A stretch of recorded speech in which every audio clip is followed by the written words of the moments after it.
श्री साई सच्चरित्र अध्याय 37 चावडी वर्णन. चावडीच्या समारंभाचे वर्णन. श्री गणेशाला नमस्कार असो, श्री सरस्वती देवीला नमस्कार असो, श्री गुरु महाराजांना नमस्कार असो, श्री गुरुदेवतेला नमस्कार असो, श्री सीता व श्री रामचंद्र यांना नमस्कार असो, श्री सद्गुरू साईनाथांना नमस्कार असो. धन्य धन्य साईंचे चरित्र, धन्य त्याचे नित्य आचरण. त्यांच्या सर्व क्रिया देखील न कळणाऱ्या, अद्भुत व जशा घडल्या तशा तपशीलवार वर्णन करण्यास अशक्य आहेत. त्यांचे खरेखुरे चरित्र अंत न लागणारे आहे.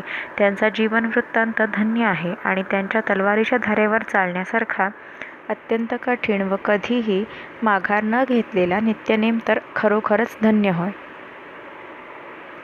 कधी ते ब्रह्मानंदाने धुंद असत, कधी ते आत्मज्ञानाने तृप्त असत, तर कधी सर्व काही करून अगदी वेगळे असत.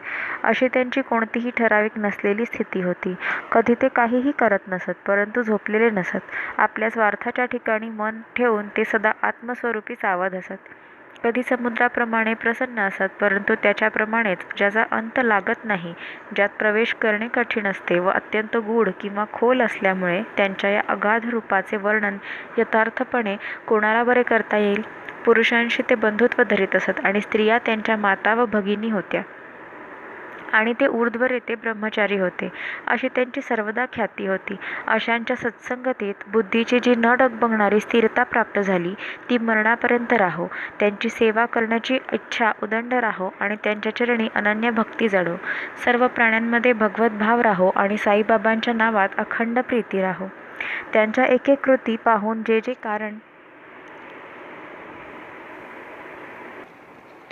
जे कारण शोधू पाहतात ते शेवटी कुंठित होतात आणि तटस्थपणे स्वस्थ बसतात. किती एक स्वर्गातील सुखासाठी झगडतात व स्वर्गलोकाचे अत्यंत महत्त्व गातात.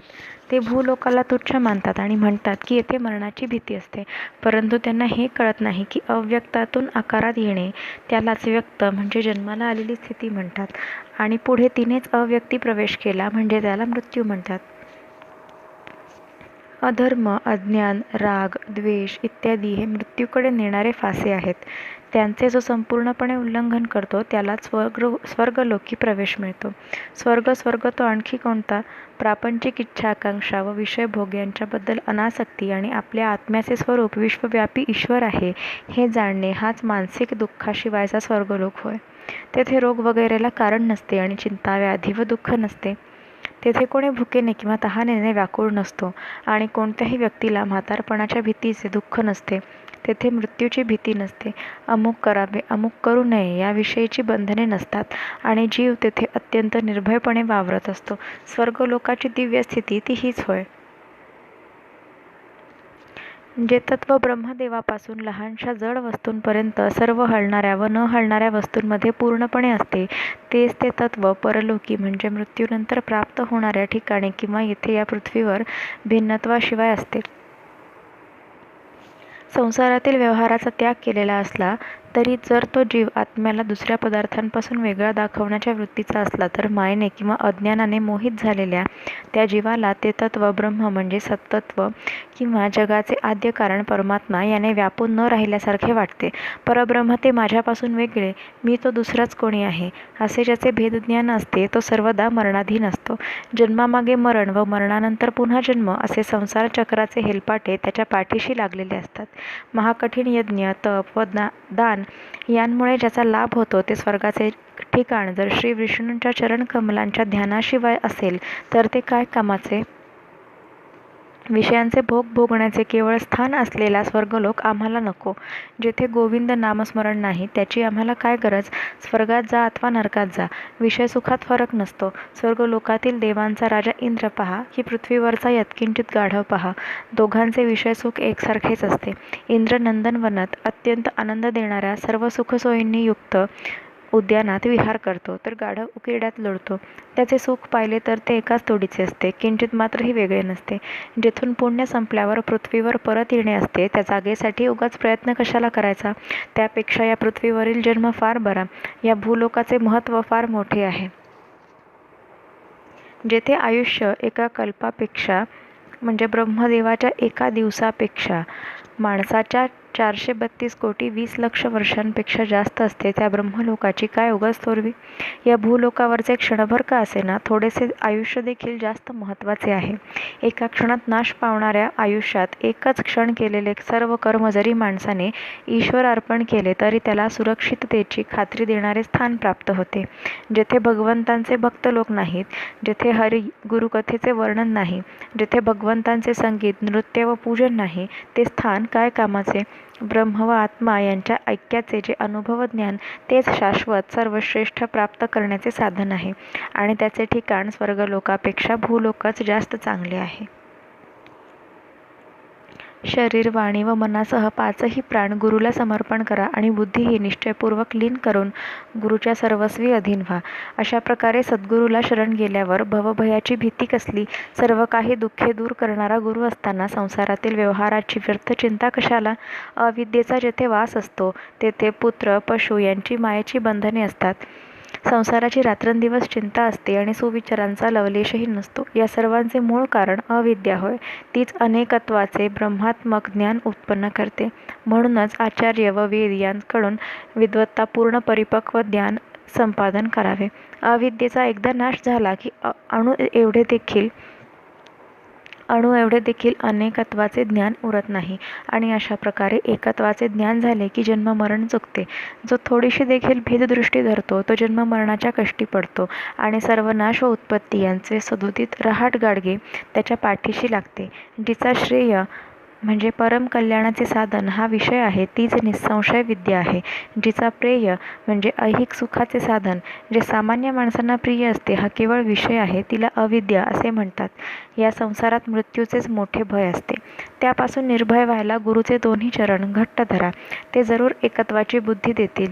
जेथे अनेकत्वाचा प्रवेश असतो तेथेच भयाचाही प्रवेश असतो. म्हणून जेथे संसाराच्या भयाचा लवलेशही नसतो अशा भेदरहित गुरुच्या चरणांची सेवा करा.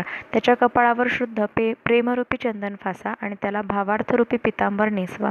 म्हणजे तो आपल्या भक्तांना विश्वंभराचे दर्शन घडविल. ज्याला दृढ श्रद्धेचे सिंहासन द्या.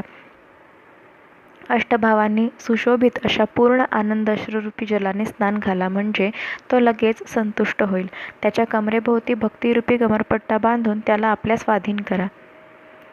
प्रेमाने त्याला सर्वस्वाचे लिंबलोण करा आणि मग त्याची आरती ओवाळा.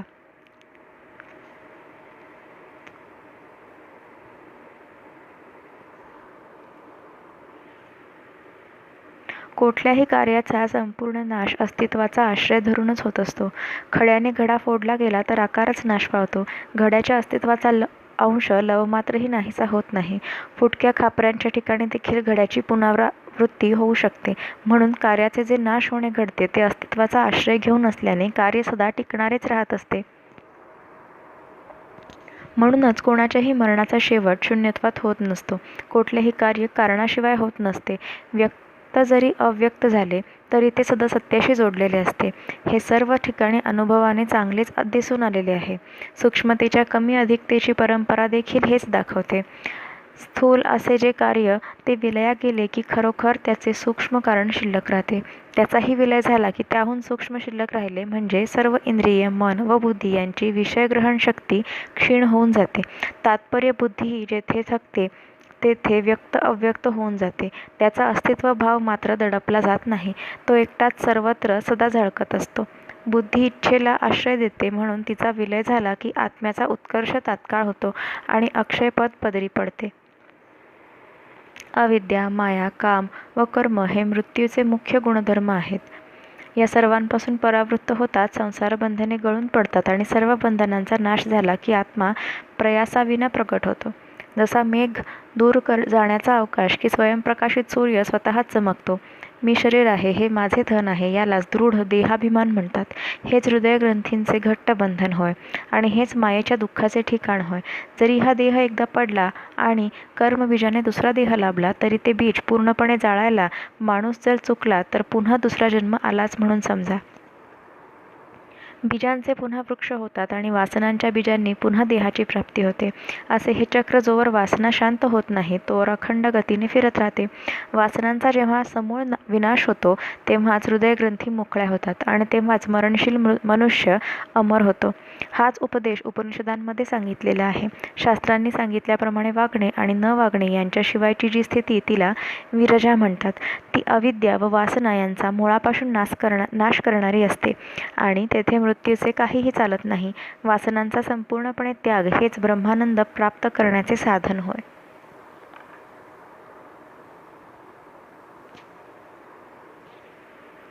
ज्याचे वर्णन लिहिता येत नाही त्यासाठी अक्षरांचा वापर करतात आणि जो बोलण्याचा विषय नाही त्यासाठी वाचेचा उपयोग करू पाहतात. परमानंदाचे पूर्ण ज्ञान होणे म्हणजे सर्व अनिष्टांची निवृत्ती होणे. त्यामुळेच मनाने इच्छिलेल्या आवडत्या गोष्टींची प्राप्ती होते. या विधानाला श्रुती व स्मृती यांचा आधार आहे. ब्रह्मज्ञान प्राप्त झालेला मनुष्य परमपदाला पोहोचतो.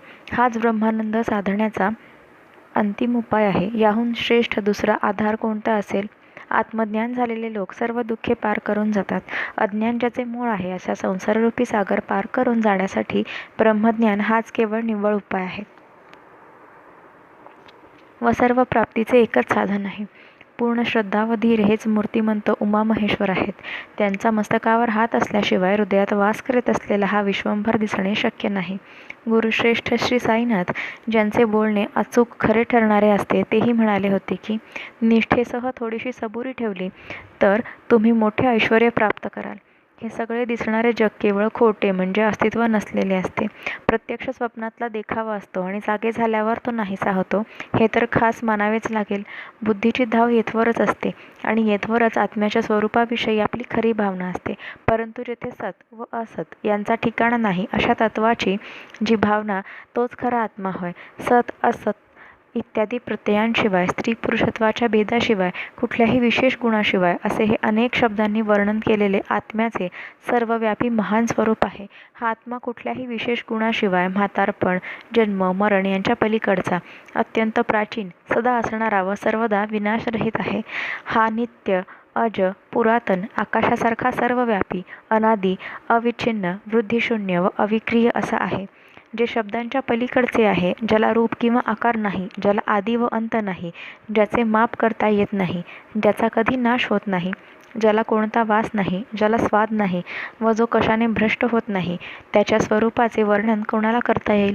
असा कोणत्याही गुणाशिवायचा व डोळ्यांना न दिसणारा आत्मा अज्ञानामुळे जाणता आला नाही तर ते अज्ञान ज्ञान प्राप्त करून घालवा, परंतु त्या आत्माला कधीही शून्य म्हणू नका.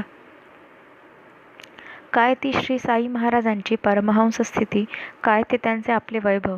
काळाने ते पाहता पाहता पळवले. पुढे ते आपणाला पुन्हा दिसेल काय? धन सूत दारा यांच्या मोहात गुंतलेले भक्त तर सोडा, त्यांची तर काय मोठी गोष्ट. योगी व विरक्त लोक देखील दर्शनाला येतात आणि चरणकमली अनुरक्त होऊन जातात. काम व कर्म यांच्या बंधनांपासून जो संपूर्णपणे मुक्त आहे व ज्याने सर्व ईषणांचा त्याग केला आहे आणि जो देह व गेह यांच्याविषयी उदासीन आहे असा भक्त या जागी धन्य होय. ज्याचा साई हाच दृष्टीचा विषय आहे आणि त्याला दुसरी काही वस्तू दिसेल का? जे काही सर्व दिसणारे असेल त्यात साईशिवाय रिकामी जागा त्याला दिसणारच नाही. ज्याच्या तोंडात श्री साईंचे नाव असेल आणि हृदयात श्री साईंचे प्रेम असेल त्याला सदा सुख समाधान लाभत असते आणि त्याचे नेहमी कल्याण होत असते. श्री साई स्वतःच त्याचे रक्षण करीत असतात. श्रवणाचीही तीच गोष्ट. बोलण्यात सुद्धा साईंशिवाय दुसरा शब्द नाही.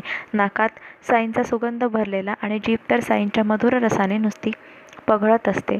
काय ते साईंचे सुहास्य मुख, जणू काय सुखाचे ते अतिशुद्ध सुखच. धन्य तो भाग्याचा की ज्याने ते शब्दरूपी अमृत प्रत्यक्ष सेवन केले. साईबाबा कल्याणाचे भंडार आहेत, सुख शांतीचे जन्मस्थान आहेत आणि हृदयात सुद्धा जागृत असून सत्य व असत्य यातील भेद जाणणारे आणि प्रापंचिक इच्छा व आकांक्षांपासून निवृत्त झालेले आहेत.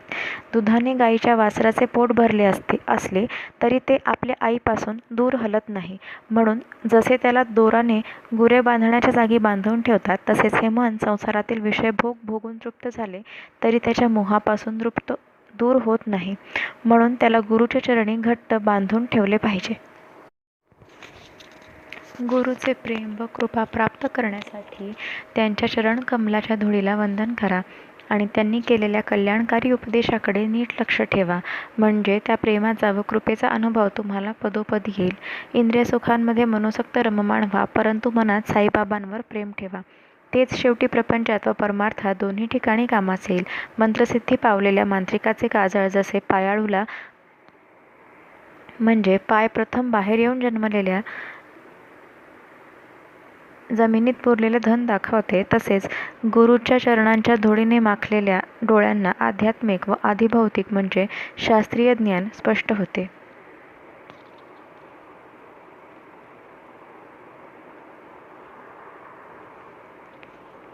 जी जी सिद्धांची लक्षणे असतात ती साधकाची साधने असतात. ती संपादनाचा शहाण्या माणसाने मोठ्या प्रयत्नाने सराव करावा. दुधाच्या पोटी तूप असते, पण ते आंबवलेच नाही तर ताक नाही व लोणीही नाही, आणि त्यावर देखील काही अपेक्षित संस्कार करावे लागतात. ताक घुसळल्याशिवाय लोणी प्राप्त होत नाही, आणि तेही विस्तवावर तापवल्याशिवाय स्वादिष्ट तूप लाभत नाही. आधी संस्काराचे बळ पाहिजे आणि नंतर पूर्वाभ्यासाने मिळवलेली बुद्धिमत्ता पाहिजे. अभ्यासाशिवाय चित्ताची शुद्धी होत नाही, आणि चित्तशुद्धीशिवाय आत्मज्ञानाची प्राप्ती कठीण असते. म्हणून जोपर्यंत स्वरूपस्थिती हातात येत नाही तोवर साधकाने भगवंतांची भक्ती सोडू नये. आत्मज्ञानाचे मंदिर उठायला, चारही प्रकारच्या मुक्तींचे कळस चमकायला आणि विरक्तीची ध्वजा फडकायला भगवंतांच्या भक्तीचा पाया लागतो. कुत्रे डुक्कर रात्रंदिवस चिखलात लोळतात, विषयभोगही भोगतात, मग मनुष्यदेह प्राप्त झाल्यावरही याच गोष्टींचे आयुष्यात महत्त्व का? ज्यामुळे चित्तशुद्धी होते, ज्यामुळे अखंड ब्रह्मसिद्धी होते, त्या स्वधर्माच्या आचरणाचे तप नरदेहात आधी साधून घ्यावे. साधू सेवा हे मुक्तीचे घर आहे,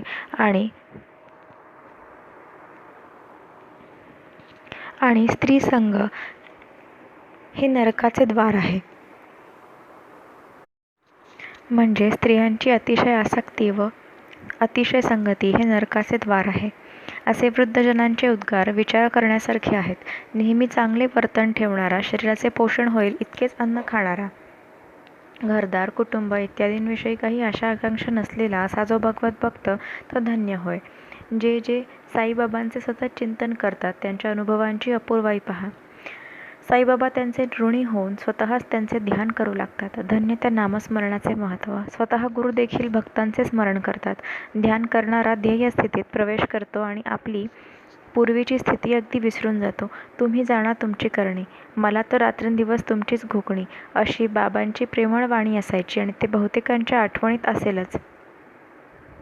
आम्हाला ज्ञानाच्या गोष्टी नकोत, हे एक साईबाबांचे चरित्रच पुरे. कितीही पापे डोक्यावर असली तरी ते संकटातून आम्हाला सोडवणारे आहे. जरी पारायण करणे शक्य नसले तरी त्यातील गुरुभक्तीची प्रकरणे श्रोत्यांनी नित्य नियमाने श्रवण करून हृदयाची आभरणे करावीत. म्हणजे मौल्यवान समजून मनात जपून ठेवावेत आणि कौतुकाने मिरवावेत. दिवसाच्या कोणत्याही वेळी हे चरित्र वाचले तरी आपल्या गुरु महाराजांसकट श्रीहरी भाविकांना निश्चित भेटेल. हा ग्रंथ जो दररोज नेमाने खंड पडू न देता वाचतील त्यांच्या घरी लक्ष्मी अखंड नांदेल, आणि जे एक सप्ताह करतील त्यांचे दारिद्र्य दूर पडेल. मी हे म्हणालो असे म्हणू नका, कारण त्यामुळे मनात संशय उत्पन्न होईल. साईबाबाच माझ्या तोंडून सर्व काही वदवतात, तेव्हा ओढून तोडून आणलेल्या कल्पना सोडून द्याव्यात. तो हा सर्व गुणांची जणू खाणच असणारा, आपल्या भक्तांना मोक्ष प्राप्त करून देणारा व ज्याच्या कथा कलियुगातील सर्व पापे हरण करतात, अशा त्या साईला आता श्रोत्यांनी कानांनी ऐकावे. अशा संतांच्या कथांपुढे स्वर्गलोकातील सुख बिचारे ते काय?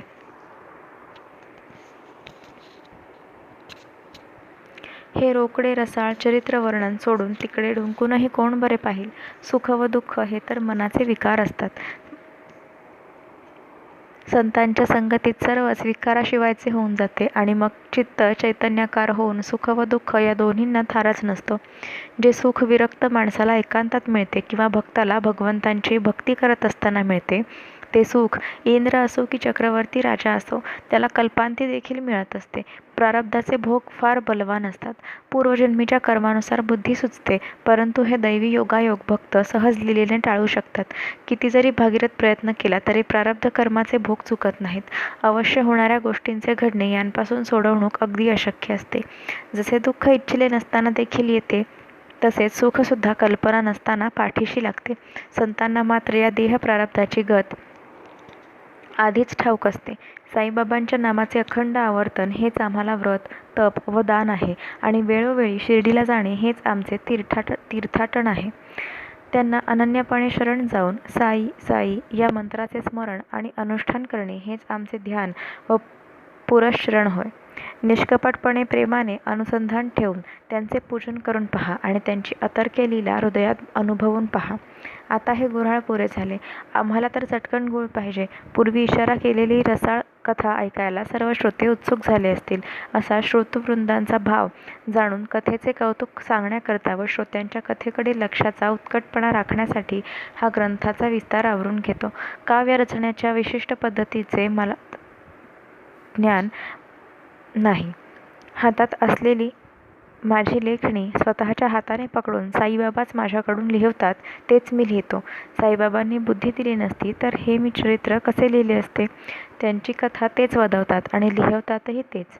आता कथेची जुळणी म्हणजे चावडीचे व हंडीतील प्रसाद वाटण्याचे वर्णन करू म्हणून आश्वासन दिले होते ते आता ऐका. त्याशिवाय या संबंधींच्या आणखीही दुसऱ्या कथा ज्या आठवतील त्या त्या श्रोत्यांना सांगेन, त्याही लक्ष देऊन ऐकाव्या. धन्य ती साईंच्या कथांची नवलाई, धन्य त्या कथांच्या श्रवणाचा प्रभाव. त्यांचे मनन केल्याने आपला उपजत गुण प्रगट होतो आणि साईंच्या चरणी चांगली मनोवृत्ती वाढत जाते.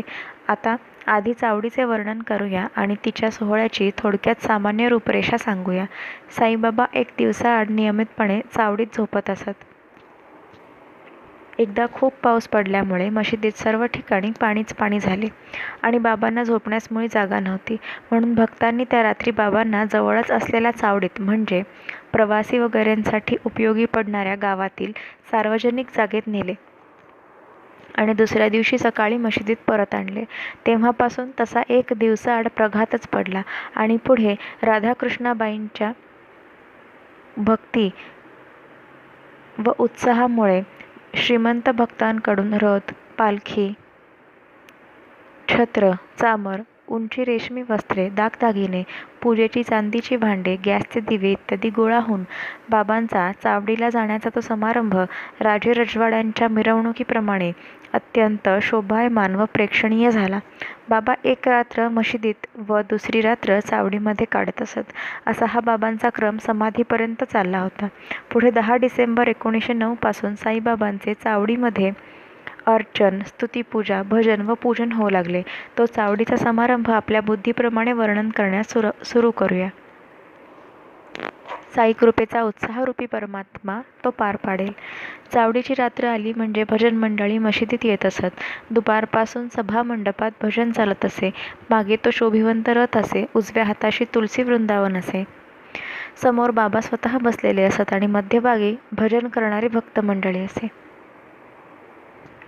ज्यांना हरिभजनाची आवड असले भक्त स्त्री पुरुष सभा मंडपात लवकर येऊन भजनासाठी तत्परतेने हजर होत असत. कोणी हातात टाळ घेऊन, कोणी चिपळ्या घेऊन, कोणी हाताने टाळ्या वाजवीत, ताल धरून, तर कोणी मृदंग व खंजिरी यांचा गोंधळ करून भजनाचा कल्लोळ उठवीत असत. साई समर्थ जणू चुंबकमणीच आपले आकर्षण करण्याच्या शक्तीने लोखंडासारख्या जड भक्तांना आकर्षित करून नकळत खेचून पायांशी आणत असत.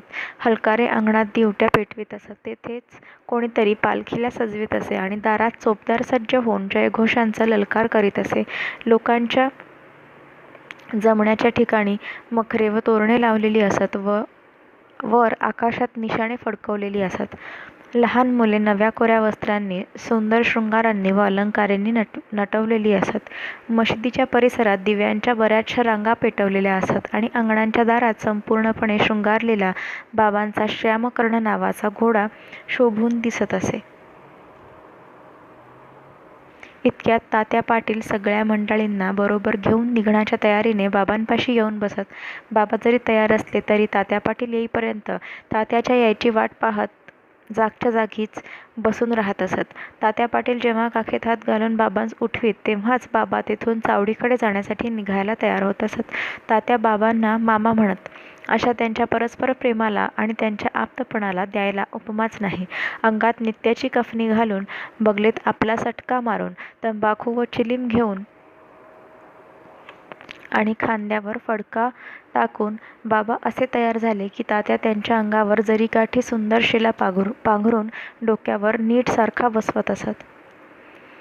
मग बाबा मागच्या भिंतीच्या खालच्या भागाशी जळाऊ लाकडांची मोळी पडलेली असे. तिचा पुढील भाग उजव्या पायाच्या अंगठ्याने क्षणभर आपल्या जागी मागे सरकवून ठेवीत. नंतर तेथली जळती ज्योत लगेच आधी स्वतः उजवा हात मारून विझवीत असत आणि मगच चावडीकडे जाण्यास निघत असत.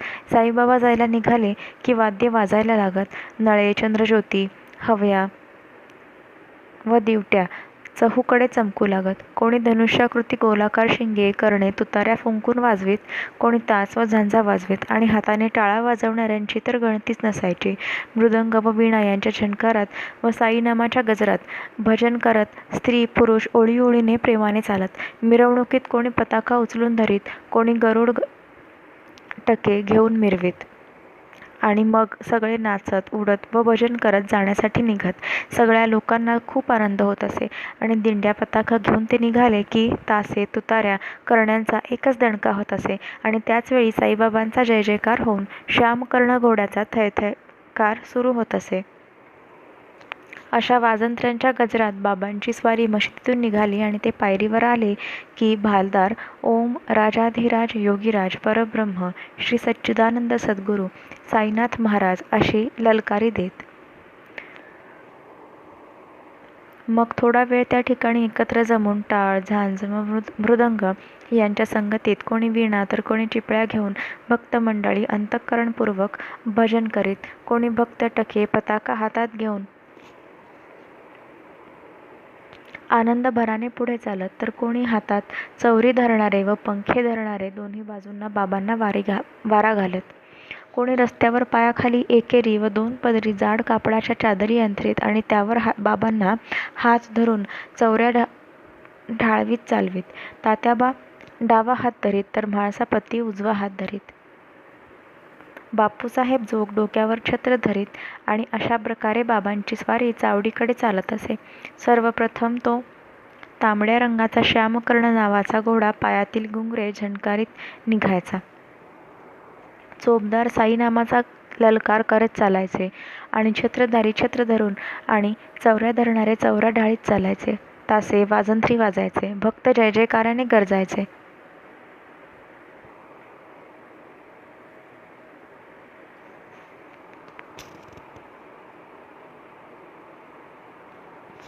भालदार प्रेमाने पुकारायचे आणि अशा प्रकारे हा भक्तांचा समुदाय हळूहळू चालायचा.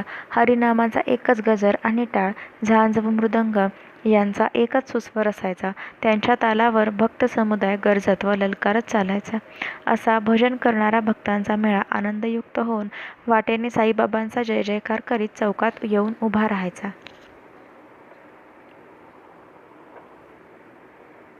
मग तेथे टाळ, झांज, ढोल यांचा एकच घोळ व्हायचा. वाद्य अति जोराने वाजायला सुरुवात व्हायची. साईनामाचा एकच कल्लोळ उठायचा आणि भजन मोठ्या प्रेमाने व मौजेने सुरू व्हायचे. स्त्री पुरुष बरोबर चालायचे. सर्व भजनाच्या आनंदाने उचंबळून जाऊन साईनामाचा गजर करून आकाश आवाजाने गजबजून जायचे. वाजंत्र्यांनी आकाश गरजून उठायचे. प्रेक्षक समुदाय मनात प्रसन्न व्हायचे आणि अशी चावडीची प्रेक्षणीय स्वारीची शोभा अनुपम्य रीतीने साजरी व्हायची.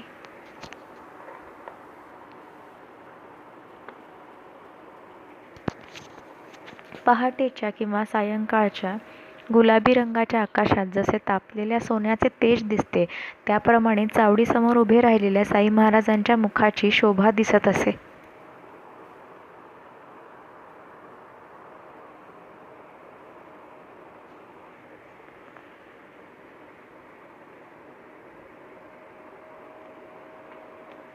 त्यावेळची त्यांची ती मुखशोभा जणू काय त्या उगवत्या सूर्याचा प्रकाशच किंवा विश्वाला चेतना देणाऱ्या मूळ शक्तीचा गाभास भासत असे. असा सुंदर व अमूल्य लाभ कोण बरे सोडेल? त्यावेळचे दर्शन घडणे म्हणजे मोठ्या भाग्याची गोष्ट होय. तोंडावर तांबूस रंगाचे तेज असलेले साई समर्थ उत्तरेकडे तोंड करून एकाग्र मनाने जणू काय कोणाला बोलवतच आहेत असे वाटे. ताशे वाजंत्र्यांच्या गजरात साई महाराज त्यावेळी अगदी आनंदनिर्भर होऊन उजवा हात वरच्यावर खाली वर करत आणि मग त्यावेळी भक्तश्रेष्ठ काकासाहेब दीक्षित चांदीच्या ताटात भरपूर फुले घेऊन बाबांच्या सर्वांगावर वरच्यावर पुष्पवृष्टी करत असत आणि मस्तकावर गुलाल मिश्रित गुलाबाची फुले प्रेमाने व भक्तीने सारखी उधळीत राहत. काकासाहेब असे गुलालयुक्त फुलांच्या पाकळ्या उधळायला लागले की ताशे, झांज, टाळ्यांचा त्याचबरोबर वाद्यांचा एकच ठोका व कडाडा होत असे. शिर्डी गावातले लोक व बाबांचे इतर भक्त या प्रसंगी प्रेमाने दर्शनासाठी यायचे. त्यावेळी बाबांची मुखचर्या अगदी वेगळ्या तऱ्हेने तांबड्या रंगाची व अतिसुंदर दिसायची. तो तेजाचा खेळ पाहून प्रेक्षकांचे नेत्र विस्फारून जायचे आणि मूळच्या त्यांच्या प्रेमळ मनाला उल्हास वाटून संसारातील सर्व दुःखांची निवृत्तीच व्हायची. काय ते दिव्य अद्भुत तेज! जणू काय उगवता सूर्यच शोभतोय. समोर ताशे, कहाळे मोठ्याने आवाज करीत फार वेळपर्यंत थांबत आणि बाबा अर्ध्या प्रहरपर्यंत उत्तर दिशेकडे तोंड करून एका जागेवर उभे राहून उजवा हात सतत खालीवर हलवत राहत. केवड्याच्या आतील भागासारखा पिवळा जर्द बाबांचा रंग आणि किंचित लाल रंगाचे त्यांच्या तोंडावरचे तेज, त्या शोभेचे जीभ वर्णन करू शकणार नाही. डोळ्यांनीच त्याचा लाभ अनुभवावा. इतक्यात जेव्हा म्हाळसापती अंगात येऊन नाचू लागले की बाबांची एकाच जागी स्थिर झालेली स्थिती पाहून मन आश्चर्याने भरून जात असे. उजव्या बाजूला म्हाळसापती उभे राहत आणि बाबांच्या कफनीचे टोक हाताने धरीत, तर डाव्या बाजूने तात्या कोते हातात कंदील घेऊन चालत. काय तो मौजेचा उत्सव! काय ती भक्ती व प्रेमाचा डौल! त्याचे कौतुक पाहायला बडी श्रीमंत मंडळी सुद्धा गोळा होत असत. बाबांचा गोरा व आरक्त मुखचंद्र आपल्या घवघवीत तेजाने अवर्णनीय शोभायचा आणि लोकांचे नेत्र स्वानंदाने भरून जायचे. भक्तांचा समुदाय दोन्ही बाजूंनी वाटेने हळूहळू थाटात चालायचा आणि अनिवार्य प्रेमाने दाटून स्वानंदाने घनदाट भरून जायचा. आता पुढे असा सोहळा डोळ्यांनी कोणीही पाहू शकणार नाही. ते दिवसही गेले आणि ती वेळही गेली. आता मनाला विरंगुळा फक्त आठवणींचाच. अशा प्रकारे अपार वाजंत्री वाजवीत आणि मार्गात जय जयकार करत भक्तजन बाबांना चावडीमध्ये बसण्याच्या जागेकडे घेऊन जात आणि सर्व दिव्य पूजेचे उपचार अर्पण करीत. चावडीवर पांढरे छत बांधत, शोभिवंत हंड्या व झुमरे लटकावत आणि प्रकाश परत फेकणारे आरसे लावून तेथला देखावा पराकाष्ठेचा तेजस्वी करीत सर्व भक्त मंडळी जमून चावडीत जात आणि तात्याबा बाबांचे आसन तयार करून त्यावर त्यांना धरून बसवत. असे ते उत्तम आसन तयार झाले की पाठीशी लोडाचा टेकू देत आणि बाबा जागेवर बसले की त्यांच्यावर अंगरखा चढवत, नंतर अंगावर दिव्य सुंदर वस्त्रे घालत आणि अत्यंत हर्षाने पूजा करत, मोठा गजर करून आरत्या म्हणत आणि हार व तुरे चढवत, सुगंधित चंदन लावून हाताला सुवासिक द्रव्ये चोळत, मौल्यवान वस्त्रांनी शृंगारून मस्तकावर मुकुट घालून पाहत, कधी सोन्याचा सुंदर साजरा मुकुट तर कधी कलगी, तुरा, झळकणारे भव्य रत्नजडित भरजरी पागोटे चढवत, गळ्यात हिरे व माणके चमकवत आणि पांढऱ्या शुभ्र मोत्यांच्या माळा घालत. मग हा सर्व पोशाख दिवाबत्तीच्या उजेडात वेगळ्याच तेजाने चमकत असे. कपाळावर सुगंधित कस्तुरीची काळी उभी रेषा काढीत आणि वैष्णव पंथाच्या पद्धतीप्रमाणे मध्यभागी काळा टिळा पण लावीत. दोन्ही खांद्यांवरील तो जांभळा मखमली भरजरी अंगरखा खाली सरकला की दोन्ही बाजूंनी तो हळूच नकळत वर सरकवीत.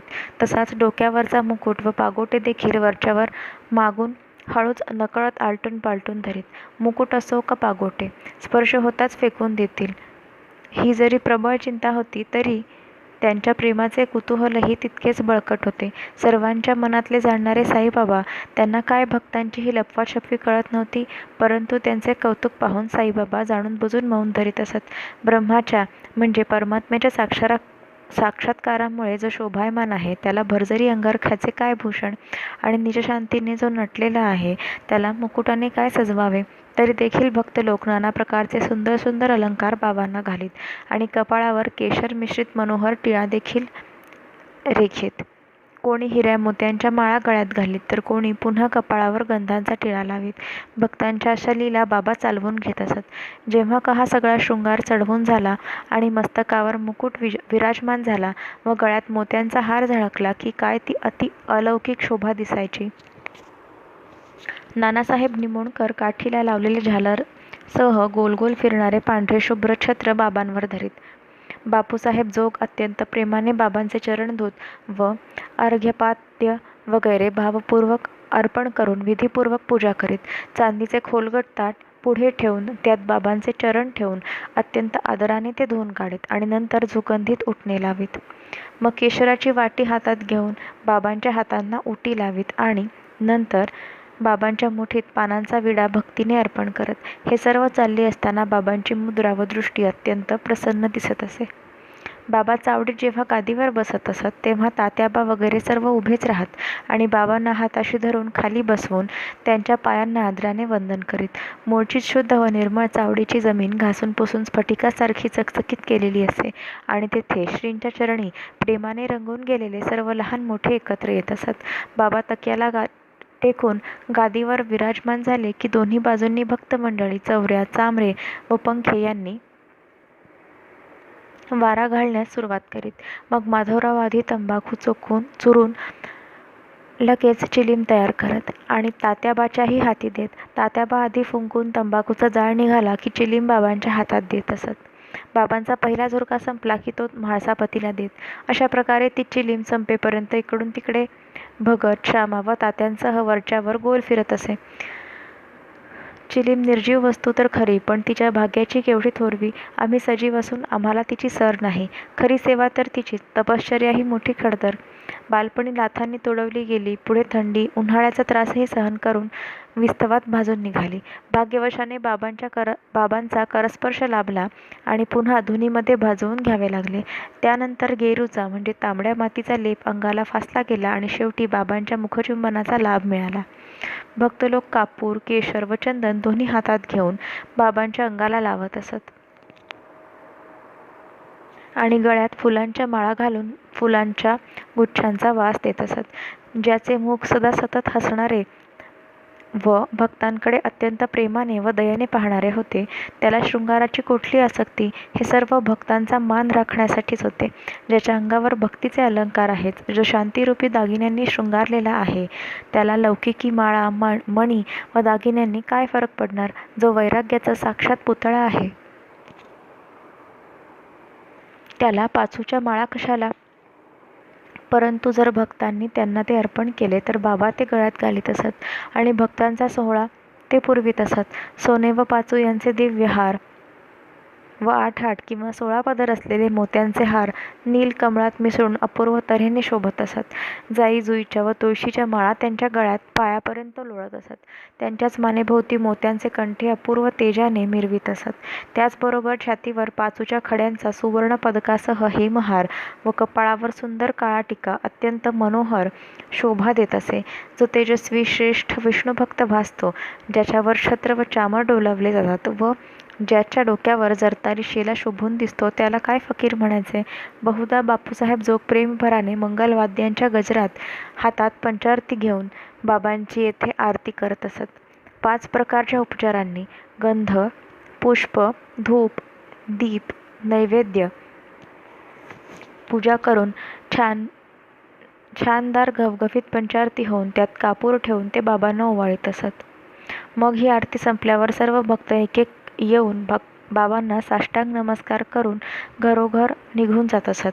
नंतर चिलीम, अत्तर, गुलाबदाणी देऊन बाबांची आज्ञा घेऊन तात्याबा आपल्या घरी जायला निघाले की बाबांनी त्यांना म्हणावे, माझी काळजी असू दे, जातोस तर जा, परंतु रात्रीतून मधून मधून माझी खबर घेत जा. त्यावर तात्याबा हो बरे म्हणून चावडी सोडीत आणि घरी जात असत. अशा प्रकारे सगळे लोक गेले की बाबा स्वतःच्या हातांनी गाठोडे सोडायचे आणि धोतराच्या घड्या पसरवून आपला बिछाना आपण स्वतःच करायचे. 60-65 शुभ्र घड्या मांडून त्यांचा ढीग रचून मग बाबा त्यावर झोपत असत. अशी चावडीची जशी घडली तशी येथपर्यंत कथा झाली. आता जी दुसरी कथा राहिली ती पुढील अध्यायात वर्णिली जाईल. श्रोत्यांनी मला क्षमा करावी. साईबाबांचा महिमा अगाध आहे. थोडक्यात सांगू म्हणावे तर बोलण्याला सीमाच राहत नाही आणि तो वाढतच जातो. आता साईबाबांची हंडीची कथा आणि ज्या गोष्टी राहिल्या त्या सगळ्या पुढच्या अध्यायात मी सांगेन. आपण आदरपूर्वक लक्ष द्यावे. गुरूंचे अखंड स्मरण करणे हाच हेमाडपंतांचा स्वार्थ व परमार्थ आहे. गुरुच्या चरणांना सतत नमस्कार करून ते कृतार्थ झाले आहेत. कारण 4ही पुरुषार्थ गुरुच्याच चरणी ठीक असतात. सर्वांचे कल्याण असो अशा प्रकारे संत व सज्जन प्रेरणा केलेल्या भक्त हेमाडपंत यांनी रचलेल्या श्री साई समर्थ यांच्या सत्यचरित्राचा चावडी वर्णन नावाचा 37वा अध्याय समाप्त झाला. श्री सद्गुरू साईनाथांना अर्पण असो. सर्वत्र मंगल असो.